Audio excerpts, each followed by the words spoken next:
Assalomu alaykum qadrli do'stlar. 2025-yil 5-noyabr eng kechki olmalardan Pink Lady Roseglov olmalarimiz juda chiroyli bo'lib qizarib yetilib pishyapti o'rtalar. Oktyabrda oxiri, mana shu noyabrda boshlarida pishadi. Pishgandan keyin ham uzilmasa shoxida dekabrgacha turadigan olma mana shu Pink Lady olma bo'ladi. Bandi qattiq, tagiga to'kilmaydi, sarkashlikka chalinmaydi. Yilda mana shunaqa zo'r meva qilaveradi. Mevasi ham olmalar ichida eng qimmat sotiladigan olma mana shu Pink Lady olma o'rtalar. Buni ko'chatlardan ko'paytirganmiz. Kimga buni ishonchli ko'chatlari kerak bo'lsa 99lik 845 0195 raqamiga telefon qilaverasizlar. Xudo xolasa ko'chat ekilish mavsumi boshlandi. Mevali ko'chatlar assortiment barcha turidan bor o'rtalar.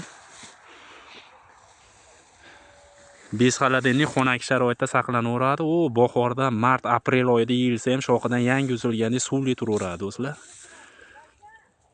Daromati ham eng kuchli olmalardan Pink Lady.